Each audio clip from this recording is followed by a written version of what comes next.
j'ai un cahier, j'ai mon agenda. La liste des fournitures est impressionnante.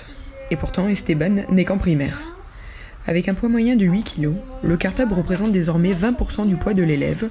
Pas étonnant que 8 enfants sur 10 se plaignent de douleurs dorsales. Esteban, est-ce qu'il y a des jours où tu te dis que ton cartable il est trop lourd?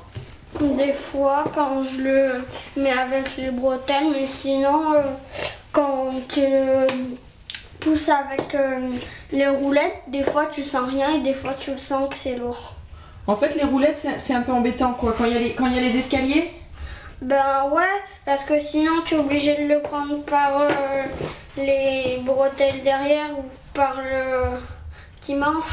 Un petit manche au final peu ergonomique au quotidien et une armature trop lourde, pouvant aller jusqu'à 1,5 kg. Même à vide, le cartable à roulettes ne fait plus l'unanimité auprès des professionnels de la santé qui vous aiguillent dans le choix d'un sac plus approprié à la morphologie de votre enfant pour cette rentrée. Par rapport au choix de cartable, donc, ce qui est important, c'est d'avoir un cartable donc, qui ne dépasse pas non plus trop derrière le dos, mais qui prenne bien au niveau du haut du dos et en bas, qui soit avec une partie rigide, donc dans la partie dorsale, avoir des sangles donc bien matelassées et assez larges quand même, bien réglées. Souvent, on se rend compte que l'ajustement, il y a une sangle qui est plus serrée que l'autre, donc il y a un déséquilibre qui se fait. Et par rapport à la répartition du cartable, ce qui est important, c'est de mettre les charges les plus lourdes près du dos.